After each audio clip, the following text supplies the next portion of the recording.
بسم الله الرحمن الرحيم. وفي السند المتصل من باب ما جاء في تخمير الإناء باب ما جاء وإطفاء السراج والنار عند المنام. روایت کل ہو چکی تھی، پڑھنے کا شوق ہے اس کو، کل تو ہو چکی ہے روایت۔ رات میں آگ کو بجھا دیا جائے،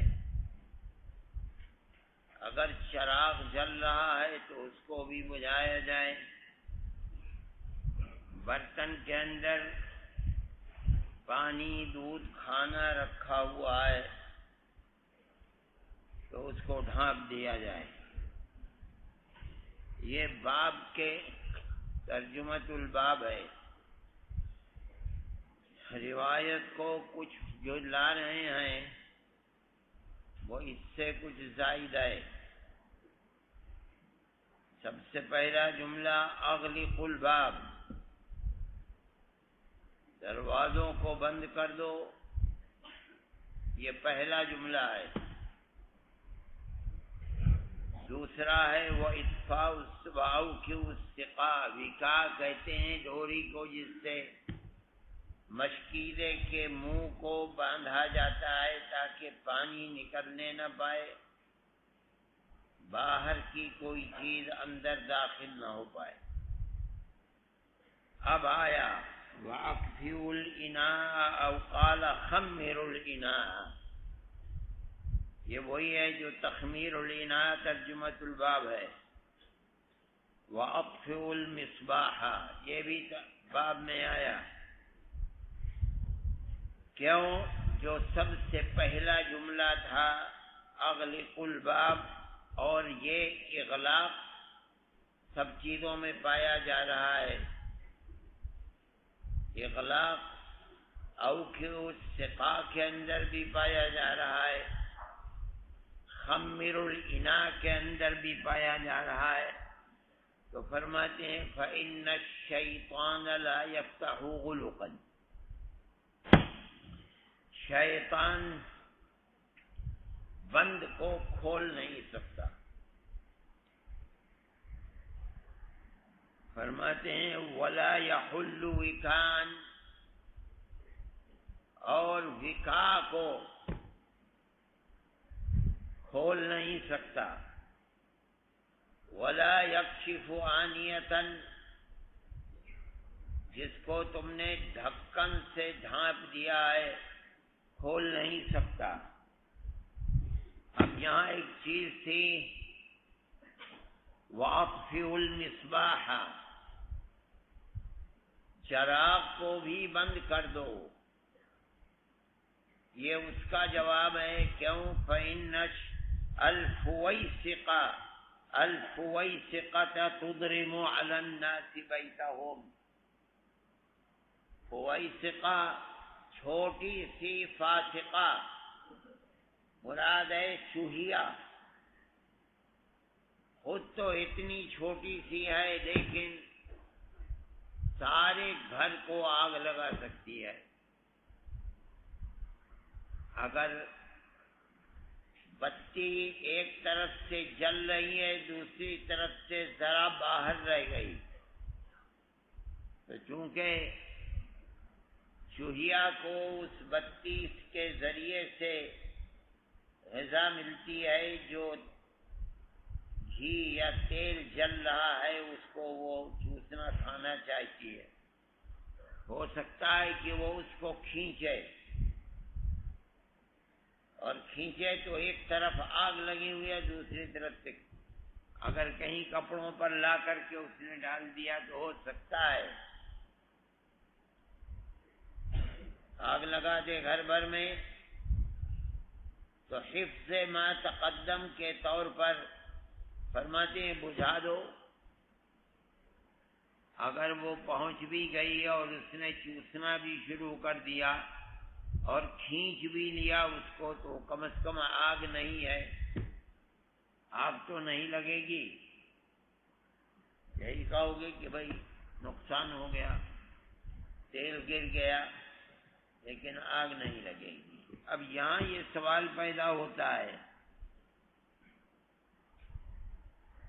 کہ شیطان کھول نہیں پاتا، دروازہ بند کر دیا تو جس شیطان کو یہ قوت دی گئی ہے کہ یجری من الانسان مجرى الدم،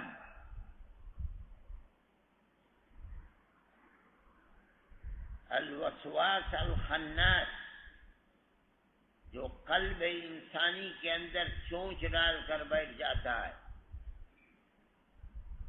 جب اللہ کا ذکر اور یاد الہی ہوتی ہے تو پیچھے ہٹ جاتا ہے، پھر جہاں غفلت ہوئی پھر چونچ ڈال دی۔ اس شیطان کو یہ قدرت نہیں ہے کہ اگر دروازے کو بند کیا جائے یا برتن کو ڈھانپ دیا جائے تو اس کو نہ کھول پائے گا، یہ کیسی بات ہے؟ اگر دروازے کو بند کر دیا جائے تو بلی تو آ جائے گی، پانی نکلنے کی نالی ہے اس میں سے گھس آئے گی، نہیں ہے تو اوپر چڑھ کر کے آ جائے گی، اور شیطان اتنا بے بس ہے کہ وہ نہیں آ سکتا۔ تو مسلم کی روایت میں بھی ہے، اور مقصد کیا ہے کہ اغلق الباب بذکر اللہ ببسم اللہ واوکئوا السقاء ببسم اللہ وخمر الاناء بذکر اللہ وببسم اللہ فإن الشیطان لا يفتح غلقا اغلق بذکر اللہ تبارک و تعالی۔ جو اللہ کا نام نامی لے کر کے جس کو بند کیا گیا ہے، شیطان اس کے کھولنے کی طاقت نہیں رکھتا۔ جہاں ذکر اللہ ہے وہاں شیطان کے پر کھینچ ہیں، وہاں وہ کچھ نہیں کر سکتا ہے۔ یہ ایسا ہی ہے جیسا کہ آپ ترمذی کے اوائل میں پڑھیں گے، ان هذه الحشوش محتضر۔ دوسری روایت کے اندر فرمایا ستر ما بین اعین الجن و بین عورات بنی آدم۔ وہ جو شیاطین اور جن، شیطان کان من الجن ففسق عن امر ربہ، نجس کی جگہیں جن میں قلبی نجاست ہے ان کے رہنے کی جگہیں ہیں۔ جب آدمی وہاں جاتا ہے، کشف عورت کرتا ہے، تو فإن الشیطان یلعب بمقاعد بنی آدم۔ اب اگر تم اس کے تصرف سے اپنی شرمگاہ کو بچانا چاہتے ہو، وساوس خبیثہ سے اپنے آپ کو محفوظ رکھنا چاہتے ہو، تو دو چیزیں آئی ہیں، ان یقول اذا دخل الخلاء ای اذا اراد ان يدخل ان یقول بسم اللہ۔ جب بسم اللہ کہہ دیا تو اب وہاں داخلہ ممکن نہیں ہے۔ وہ جو تصرف کرتا اس سے بھی تم محفوظ ہو گئے۔ یا اللہم انی اعوذ بک من الخبث والخبائث، اشتراک ہے دعا کے اندر، ذکر اللہ کے اندر۔ روایت کا یہ مفہوم ہے کہ ذکر خداوندی کے ساتھ جو کچھ کرو گے تم، تو اب یہاں بظاہر ابواب اطعمہ سے اس کا تعلق یہی ہے کہ طعام بنانے کے لیے بنیاد آگ ہے۔ صاحب کتاب نے اسی لیے فرمایا، دوسری یہاں روایت ہے عن سالم بن عبد الله عن أبيه عبد الله بن عمر رضي الله تعالى عنهما أنه قال قال رسول الله صلى الله عليه وسلم لا تتركوا النار في بوئها۔ نار تو کھانا پکانے کا ذریعہ ہے، لیکن دن بھر پک گئی، اب کل صبح کے لیے آج کی آگ مت چھوڑو، صبح کو پھر آگ جلا لینا۔ اس لیے کہ خطرہ ہے کہیں آندھی چلے طوفان چلے اس کے اوپر جو تم نے راکھ ڈال رکھی ہے ہٹ جائے اور چنگاری اٹھ کر کے کہیں لگ جائے تو پھر یہی تمام چیزیں بجلی کے اندر بھی آئیں. کوشش کرنی چاہیے کہ رات کو بجھا دیا جائے اور اگر جلانا ضروری ہے تو اس کے تار ایسے رکھنے چاہیے اور اس طرح کا اہتمام کرنا چاہیے کہ شارٹ نہ ہو سکے، اس کی کوشش کرنی چاہیے. جی. وفي السند المتصل منا إلى الإمام الترمذي رحمه الله تعالى کچھ پتہ نہیں سے کیا ہو باب رہا ما ہے. جاء في كراهية القياد بين التمرتين. وبه قال حدثنا محمود بن غيلان قال حدثنا أبو أحمد الزبيري وعبيد الله الثوري عن جبلة بن سهيم عن ابن عمر رضي الله تعالى عنه قال نهى رسول الله صلى الله عليه وسلم أن يقرن بين التمرتين حتى يستأذن صاحبه. وفي الباب عن سعد مولى أبي بكر رضي الله تعالى عنه. هذا حديث حسن صحيح. یہاں دو چیزیں آئیں. قال نہا رسول اللہ صلی اللہ علیہ وسلم ان یقرن بین التمرتین، دو کھجوروں کو ملا کر کھانا. بیٹھا ہوا ہے آدمی 5-7 ساتھیوں کے ساتھ، سب لوگ ایک ایک کھجور کھا رہے ہیں. یہ 2-3 کھجوریں اکٹھی بھرتا ہے، منہ میں رکھ لیتا ہے. تو اگر مان لو دوسرے ساتھی 5 کھائیں گے تو یہ 10 اور 15 کھا لے گا. اب یہ صرف کھجور ہی کے اندر نہیں ہے بلکہ بریانی کی دعوت انجمن تہذیب البیان کے سب ممبروں نے کی ہے مل کر کے. اب ایک آدمی ہے کہ بڑے بڑے لقمے اور بوٹیاں کھاتا چلا جاتا ہے، دوسرے اسی طرح کھا رہے ہیں جیسے کھایا جاتا ہے. انگور کھا رہے ہیں، ایک آدمی 5-5 7-7 انگور منہ میں رکھتا ہے، دوسرے 1-1 2-2 کھا رہے ہیں. ہر جگہ بڑے بڑے لقمے کھاتا چلا جاتا ہے. لوگ جس طرح کھایا جاتا ہے اس طرح کھا رہے ہیں. اس کی چند شکلیں ہیں. بعض شکلوں کے اندر جواز ہے، بعض شکلوں کے اندر جواز نہیں ہے. کھانا کھا رہے ہیں اور اس کھانے کا مالک دوسرا آدمی ہے. اب تم کو اس نے کھانے کی اجازت دی ہے، کھاؤ، لیکن اس طریقے پر کھانا، یہ اگر اس نے اجازت نہیں دی ہے اس طرح پر کھانے کی، یعنی علی سبیل المعتاد کھانے کی اجازت ہے، یہ غیر معتاد طریقے کے اوپر اتنا زیادہ کھانے بغیر اس کی اجازت کے جائز نہیں ہے.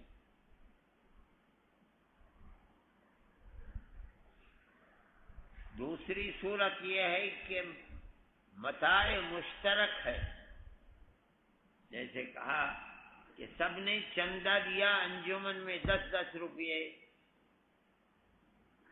تم نے بھی 10 روپئے دیے اور کھاتے ہو تم 50 روپئے کا.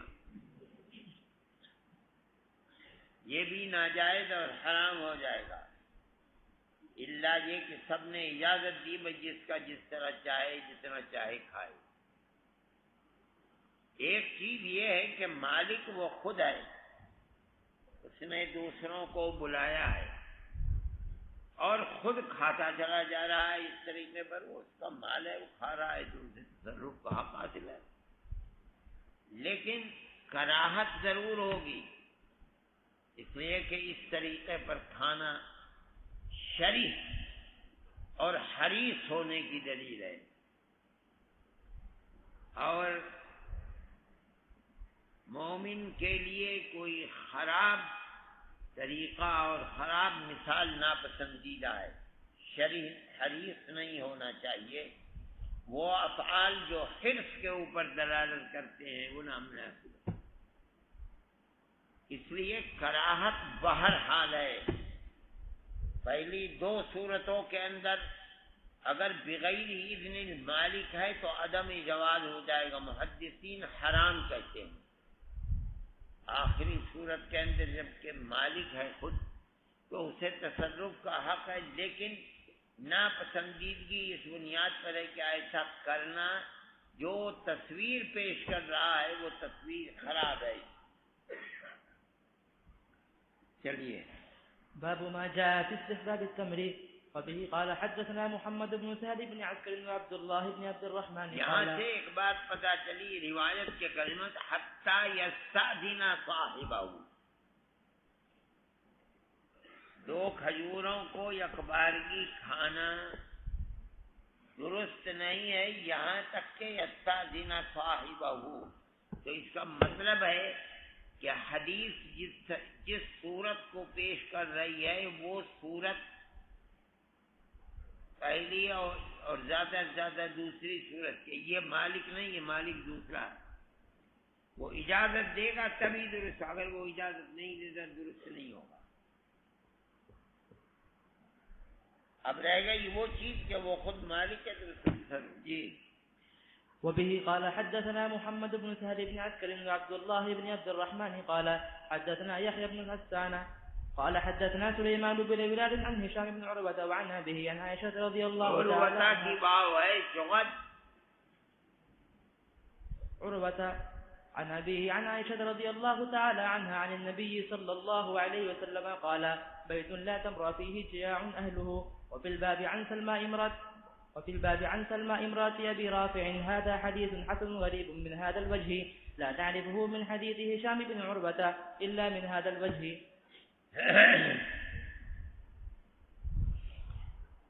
مدینہ منورہ کی خاص پیداوار کھجور ہے، اور چیزیں بھی پیدا ہوتی ہیں. وہاں انجیر بھی ہوتا ہے، انگور بھی ہوتا ہے. باغات ہیں انگور کے اور بڑا اچھا انگور ہوتا ہے. بے دانہ بھی ہوتا ہے اور دانے والا بھی، اس کے اندر دانہ ہو وہ بھی ہوتا ہے. اے یہ کون ہے جو تصویر لے رہا ہے وہاں؟ کون ہے؟ کھڑے ہو، کھڑا ہو، جلدی کھڑا ہو جا. کھڑا نہیں ہوتا ہے. کہاں ہے وہ؟ کہاں ہے وہ؟ موبائل کہاں ہے؟ موبائل کہاں ہے؟ لے کے آؤ یہاں میرے پاس.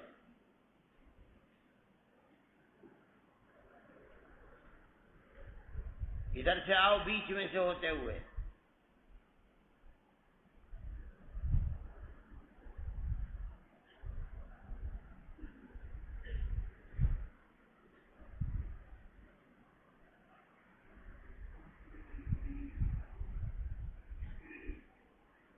یہ حال ہے. دیکھو نازار علم کے طالب علم کا یہ حال ہے.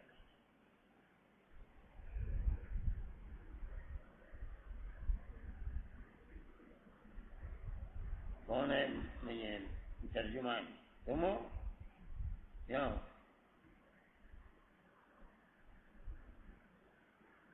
لاؤ یہ موبائل دو. کیا نام ہے تمہارا؟ کہاں کیا ہو تم؟ سبھی طالب علم ہے. کہاں کیا ہو؟ کہاں کا ہے؟ کہاں کا ہے؟ یہ لے جاؤ اس کا اور کہہ دو کہ کھانا بند کر دیں. وقت نہیں کدھر نصیب. یہ پڑھنے کے لیے آئے. اب یہ دے گا یہ سالانہ کے بعد بلکہ ضبط کر لیں اس کا. نہ چپس دیں اس کو نہ یہ دیں، اور اس کی امداد پورے سال کی بند کریں.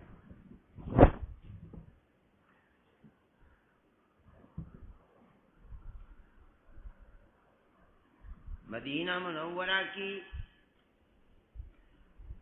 خاص پیداوار کھجور ہے. خاص پیداوار اصطلاح میں اس چیز کو کہا جاتا ہے کہ جو اتنی کثرت سے پیدا ہو کہ وہاں کے لوگوں سے بچ کر کے دوسروں کے لیے کفایت کر جائے، بلکہ دوسرے بھی اس سے استفادہ کریں۔ کیا نام ہے اس کا؟ کیا بتائیں؟ شاکر بجنوری؟ پورا قدیم طالب علم ہے، جدید ہے؟ کوئی جانتا ہے اس کو؟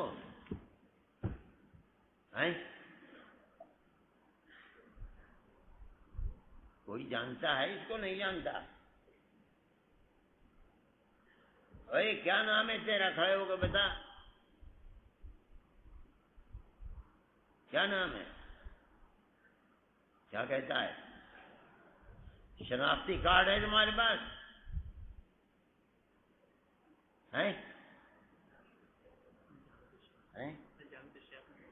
خبیث کہیں۔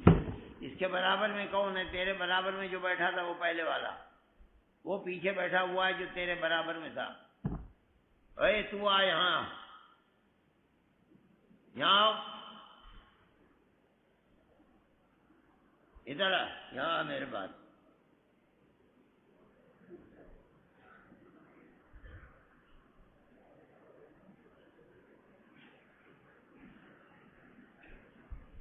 یہ کون ہے؟ اس کو جانتے ہو؟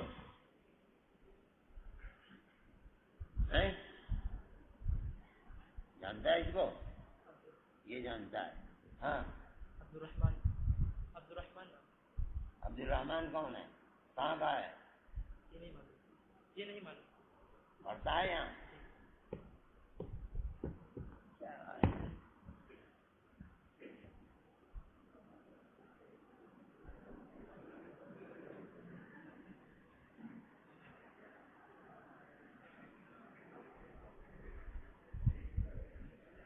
ہاں، تم کہاں کے ہو؟ یہ کہاں کا ہے؟ ارے خبیث کہیں کے پاس بیٹھا ہوا، دونوں کے دونوں کر رہے تھے یہ، اور تو کہتا ہے جھوٹا مکار۔ کون ہے برابر میں اس کے؟ کئی سارے کون ہے وہ؟ ہاں کون ہے وہ؟ باتیں جو کر، ارے کون باتیں کر رہا تھا؟ جھوٹے کو گھر تک پہنچاؤ۔ کون ہے اس کے برابر میں جو بیٹھا ہوا تھا؟ یہ داڑھی، لمبی داڑھی والا جو دیکھ رہا ہے، کون ہے؟ گول ٹوپی جو پہن رکھی ہے، کھڑا ہو تو۔ ہاں تو جو مجھے دیکھ رہا ہے، کھڑا ہو۔ کون ہے یہ لڑکا؟ کون ہے یہ لڑکا؟ کون ہے؟ خبیث، آپ کوئی جانتا ہی نہیں ہے۔ اچھا یہاں آؤ، یہ جو شاکر بجنوری ہے میرے پاس آؤ، یہاں آؤ، تم اٹھ کے آؤ، یہاں آؤ۔ اتنی بڑی جماعت میں کوئی اس کو نہیں جانتا؟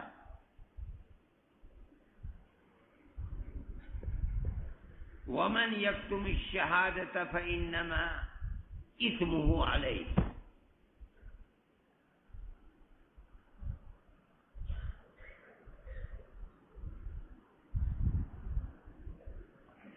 جامعۃ الشیخ کا طالب علم یہاں کیوں آئے گا؟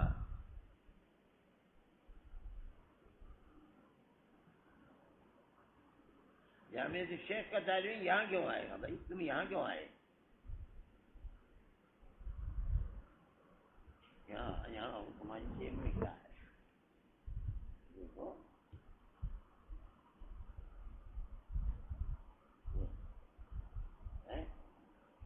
جیب میں کیا ہے؟ دیکھو کیا ہے جیب میں؟ دیکھو سب بیمار ہو، تمہاری تو موت آ رہی ہے، ساری دوائیں تمہاری جیب کے اندر ہیں۔ کئی سال سے ہو تم یہاں؟ 25 سال ہے۔ دارالعلوم کے طالب علم نہیں ہو تم؟ ٹھیک ہے، تم یہاں کیوں آئے؟ خیر یہ تو تم رکھو، تم داخل کرو۔ تمہارا نام کیا ہے؟ شاہد؟ شاکر، شاہد؟ دیکھو جتنے شاکر یا شاہد ہیں بجنوری، جتنے طلبہ ہیں، یہ ہے نہیں ہے اس میں، دیکھ کر کے نکالیں گے، میں ان کو ٹیلی فون پر بات کروں گا۔ لو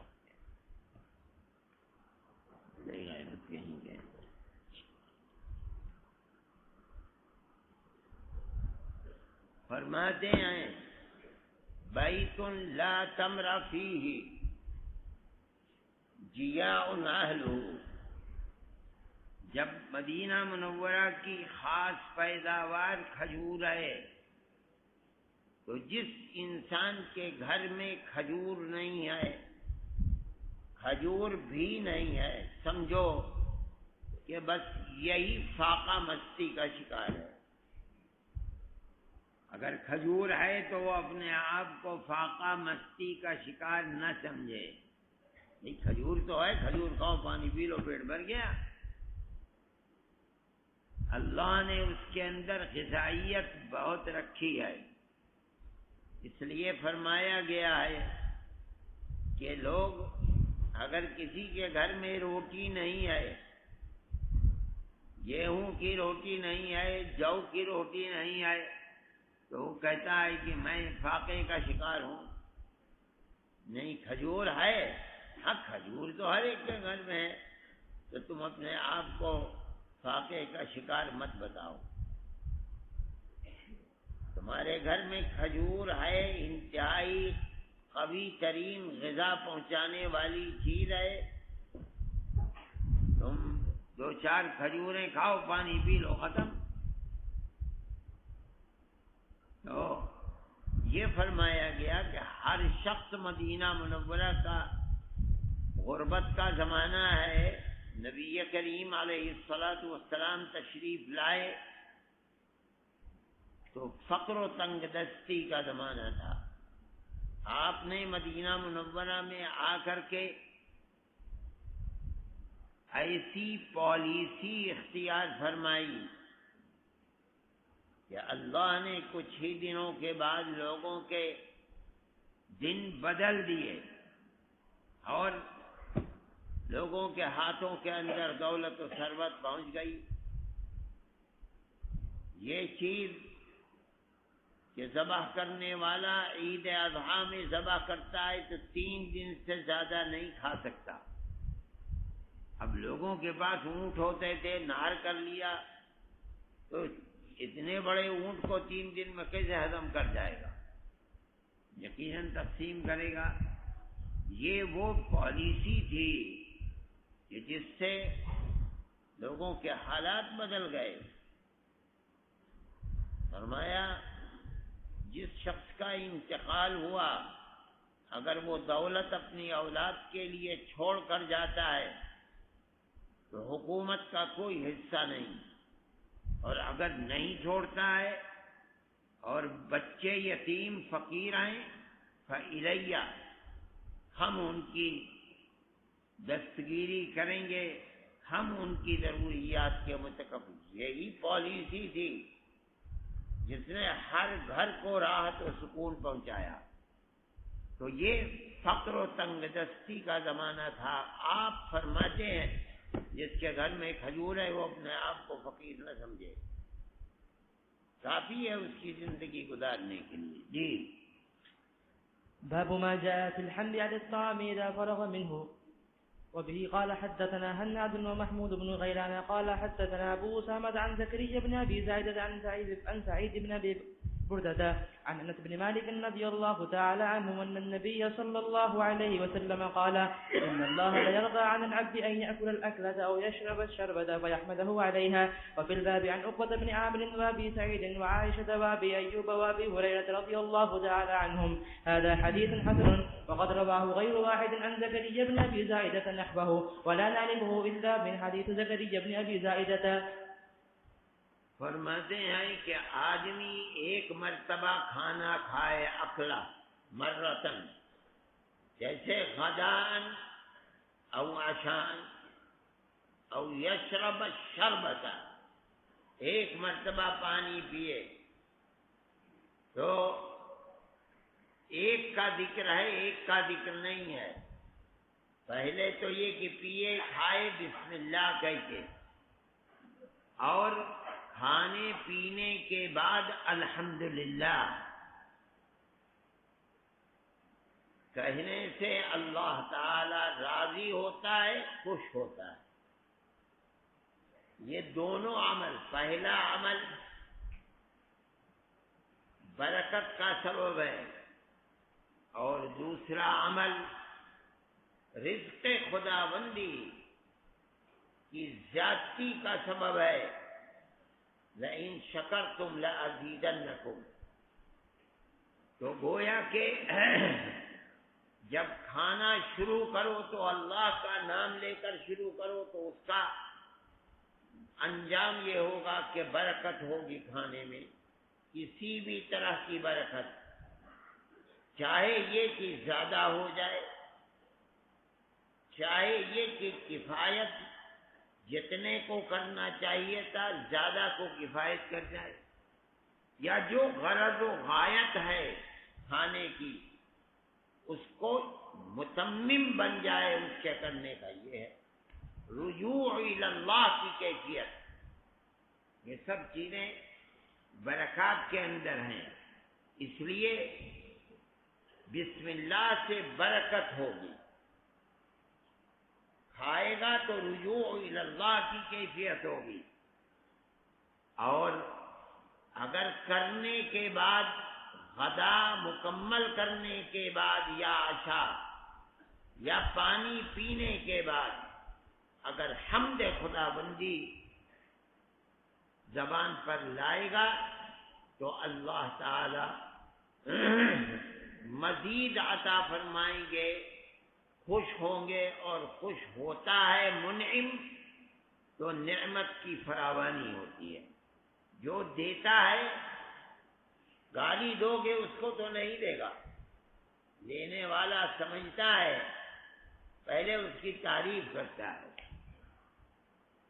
جب دیکھتا ہے مانگنے والا سڑکوں کے اوپر دلی میں چوراہے پر گاڑی رکی اور مانگنے والا آیا، جب دیکھتا ہے بھئی یہ تو مسلمان ہے تو وہ بہت سمجھدار ہوتا ہے، ہندو سے کسی اور طرح مانگتا، مسلمان سے کہتا ہے ارے میاں جی اللہ تمہیں حج کرائے گا مجھے پیسے دے دو،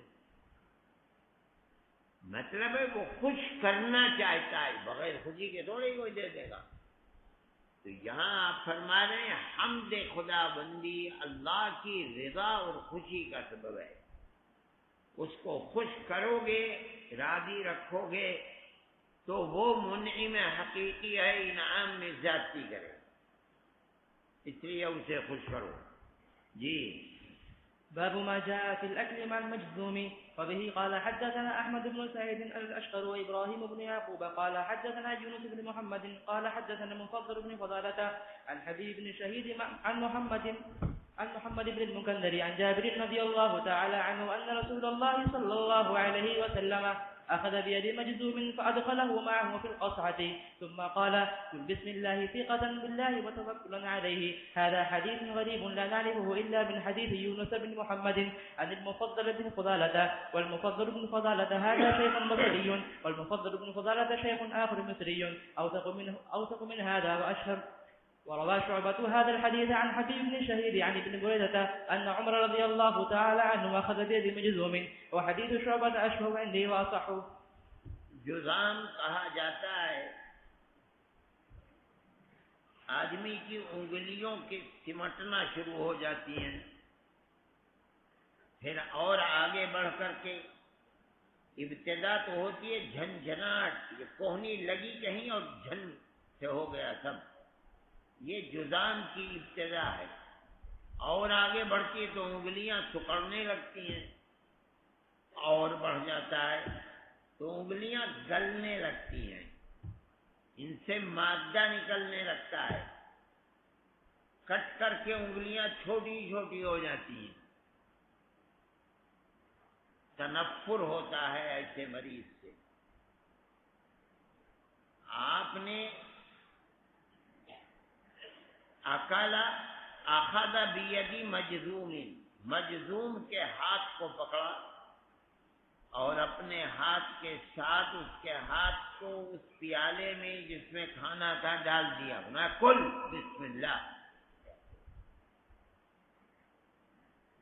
اس کا مطلب ہے کہ جذام اس درجے کو نہیں پہنچاتا جہاں گل کر کے اس کے اندر سے مادہ باہر پھوٹنے لگے، نکلنے لگے، وہ تو نجس ہو جائے گا سب۔ لیے یہ وہ کیفیت نہیں ہے. ہاں ہاتھ متاثر ہو گئے تو آپ نے ایسا کیا، یہ بھی مطلب نہیں ہے کہ ہاتھ دھلا ہوا نہیں تھا، بے دھلا ہاتھ اس کے اندر ڈال دیا. بظاہر یہ ہے کہ دھلوایا ہوگا ہاتھ تب، یہ بھی نہیں کہ اس کے اندر ڈبو دیا. مطلب یہ ہے کہ پکڑ کر کے ہاتھ، یہ فرما رہے ہیں کل بسم اللہ. بسم اللہ کرنا اس وقت ہے جب تک ہاتھ کھانے میں پڑا نہیں، اس سے پہلے بسم اللہ ہے. پھر آپ فرماتے ہیں ثقۃ باللہ وتوکلا علیہ، صرف اللہ پر توکل اور اعتماد کرتے ہوئے کھا. حضرت گنگوئی رحمۃ اللہ علیہ فرماتے ہیں اس سے یہ معنی نہیں کرتے بھئی یہ کیا مطلب ہے کہ اللہ پر بھروسہ کرو اور کھا. یعنی اس کا کیا جو ہے فرماتے ہیں اس کا مطلب یہ ہے کہ یہ اپنے آپ کو بچا رہا تھا، کہیں ایسا نہ ہو کہ میں اگر آپ کے ساتھ بیٹھ جاؤں گا کھانے میں، کہیں خدا نخواستہ میرا مرض میرے محبوب حضرت محمد صلی اللہ علیہ وسلم کو لگ نہ جائے. آپ فرما دیں چھوڑ اس خیال کو، ثقۃ باللہ وتوکلا علیہ، کھا. مرض لگتا نہیں ہے، اللہ جس کو جو چیز دینا چاہتا ہے وہ دے دیتا ہے. بیٹھ کر تیرے ساتھ کھانا کھانے سے میں اس سے متاثر نہیں ہوا. یہ ہے جذام کے سلسلے میں دو روایات ہیں. ایک تو ہے فر من المجذوم فرارک من الاسد، مجذوم سے بھاگ جس طرح سے کہ اسد سے بھاگا جاتا ہے. اور یہاں صورتحال یہ ہے کہ آپ ہاتھ پکڑ کر کے اس کا اس قصعے سے لگا رہے ہیں جس سے خود تناول فرمانا چاہتے ہیں. تو مطلب یہ ہے کہ فر من المجذوم فرارک من الاسد، یہ علی سبیل الوجوب نہیں ہے. کیا مطلب ہے کہ اور اب جو فرمایا اگر وہ تحریم کے لیے ہوتا تو یہ ناجائز ہو جاتا. آپ کا یہ عمل کہ کھا میرے ساتھ، یہ بتا رہا ہے بیان جواز کو پیش کرتا ہے، جس کا مطلب ہے کہ وہاں وہ حکم فرہ کا امر وجوبی نہیں ہے. اس طرح سے دونوں کے اندر توافق کو پیدا کیا جائے گا. آپ نے نخبہ میں پڑھا ہوگا کہ اگر کمزور ایمان والا ہے اور کہیں خدا نخواستہ مجذوم کے ساتھ بیٹھا تھا اور مرض جذام لگ گیا تو ہو سکتا ہے ایمان خراب ہو گیا، وہاں بیٹھ گیا تھا، اس کے ساتھ بیٹھنے سے میں بھی اس کا مرض مجھے لگ گیا، اور یہ ایمان کے منافی ہے. نبی کریم علیہ السلام فرماتے ہیں لا، مرض متعدی نہیں ہوتا، ہر چیز عقیدہ ایمانی کے اندر خدا کے کرنے سے ہوتی ہے، بغیر اس کے نہیں ہوتی. تو تیرا ایمان کہیں خراب نہ ہو جائے، کمزور ایمان فر من المجذوم، ورنہ اصل واقعہ کیا ہے؟ کسی کے ساتھ کھانے میں کوئی تکلف نہیں، یہاں اسی کو پیش فرمایا جا رہا ہے.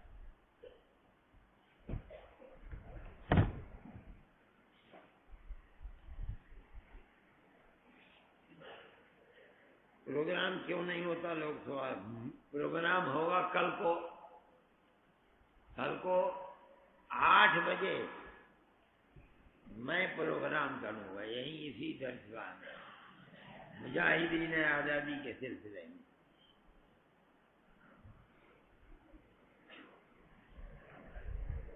بچا ہوا کھانا چوغد ہو تم بعث اللہ الیہ بفضلہ، بعث الیہ ای بعث نبی اقل اولا نبی اللہ صلی اللہ علیہ وسلم ثم بعث الى اهل بيت ابي ایوب رضی اللہ تعالی عنہ بفضل الطعام. یہ ہے مطلب. یہ جو غدو تھالا مفروضہ ہی غلط ہے، جو بنیاد ہے. ابو ایوب پچا ہوا کھانا اپنا نہیں بیچتے تھے، آپ کے پاس بیچتے تھے. آپ جتنا تناول فرماتے تھے جو بچ گیا فضلہ بھیج دیا ابو ایوب انصاری.